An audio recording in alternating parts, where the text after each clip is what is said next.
എന്ത് കണ്ടാലും ഒന്നും ആലോചിക്കാതെ അപ്പം തന്നെ അത് വാങ്ങുന്ന ഒരു ഷോപ്പഹോളിക് ഫ്രണ്ടും, എല്ലാം നോക്കി ഒരു 100 തവണ ആലോചിച്ച് അതെല്ലാം അവിടെ തന്നെ തിരിച്ചു വെച്ച് വരുന്ന ഒരു ഒട്ടും ഷോപ്പഹോളിക് അല്ലാത്തൊരു ഫ്രണ്ടും കൂടി ഷോപ്പിങ്ങിന് പോയ ഒരു കഥയാണിത്. എന്തായാലും ഈ കഥയിലെ ഷോപ്പഹോളിക് ഫ്രണ്ട് ആരാണ്, ഒട്ടും ഷോപ്പഹോളിക് അല്ലാത്ത ഫ്രണ്ട് ആരാണെന്ന് നിങ്ങൾ തന്നെ കണ്ടുപിടിച്ചോളൂ. പണ്ട് നാട്ടിലുണ്ടായിരുന്നപ്പോൾ എല്ലാ ആഴ്ചയിലും ഷോപ്പിങ്ങിന് പോയേണ്ടിരുന്ന ആളാണ് ഞാൻ. ഇപ്പോൾ ഇത് ആഴ്ചകളും മാസങ്ങളൊക്കെ കടന്ന് വല്ലപ്പോഴും പോയാലായി.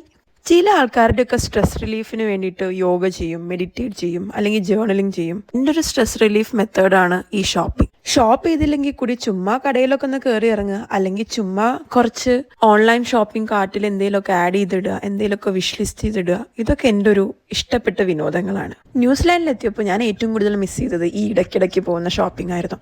എന്തായാലും ഞങ്ങൾ രണ്ടുപേരും കൂടി ഇന്ന് ഈ ഷോപ്പിങ്ങിനൊക്കെ ഇറങ്ങിയതാണ്.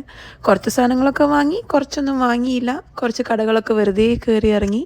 ഇതൊക്കെയായിരുന്നു ഇന്നത്തെ ഞങ്ങളുടെ വിനോദങ്ങൾ. എന്തായാലും ഷോപ്പിംഗ് ഒക്കെ ചെയ്ത് പൈസ കളയണോ എന്ന് ആലോചിക്കുന്നവരോട്, നമ്മളുണ്ടാക്കുന്ന പൈസ നമുക്ക് വേണ്ടി ചിലവാക്കിയില്ലെങ്കിൽ പിന്നെ അത് ആർക്ക് വേണ്ടിയിട്ടാണ് ചിലവാക്കുക?